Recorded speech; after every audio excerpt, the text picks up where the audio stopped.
সিলেটের সাদা পাথর সহ পাথরকাণ্ডে সবশেষ তথ্য জানাতে সিলেট থেকে যুক্ত হচ্ছেন সহকর্মী মুহিত দিদার। দিদার, প্রতিবেদনে কি উল্লেখ করা হয়েছে, কাদের সম্পৃক্ততা পাওয়া গেছে, কি তথ্য আছে জানাবেন। ফারজানা, আপনাকে ধন্যবাদ।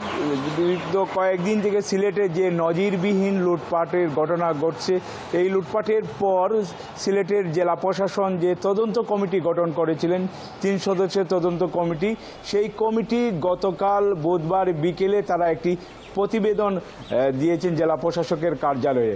আমরা যতটুকু জানতে পেরেছি, এই প্রতিবেদনে 137 জনের নাম এসেছে প্রভাবশালী এবং রাজনৈতিক নেতাদেরকে।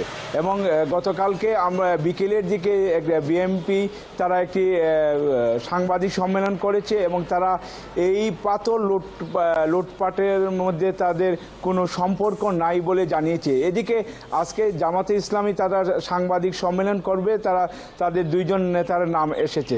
গত কয়েকদিন থেকে যে প্রায় কয়েক কোটি গুণ গণফুট যে পাথর লুটপাট হয়েছে, সেই লুটপাটের পর জেলা প্রশাসনের পক্ষ থেকে আইনশৃঙ্খলা বাহিনী, বিজিবি, র্যাব, পুলিশ তারা অভিযান চালিয়েছে এবং প্রায় 5.5 লক্ষ ঘনফুট পাথর তারা উদ্ধার করেছে এবং এগুলা বিভিন্ন জায়গায় আবার প্রতিস্থাপন করার তারা চেষ্টা করছেন।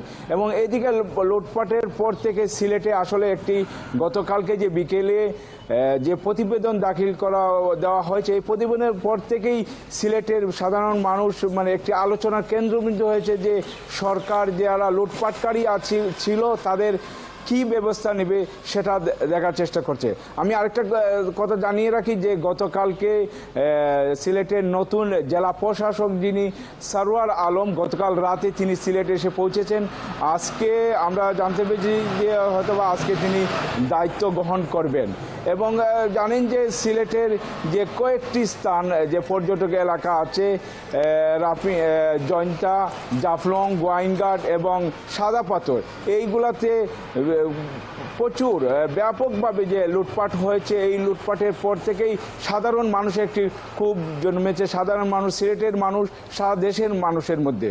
এবং সবাই চায় যে এখানে যে লুটপাটকারী ছিল তাদের বিরুদ্ধে কঠোর ব্যবস্থা নেওয়া হোক এবং কঠোর ব্যবস্থা নেওয়া হোক। এ ছিল সিলেট থেকে আমার কাছে পাথরকাণ্ডের সর্বশেষ তথ্য।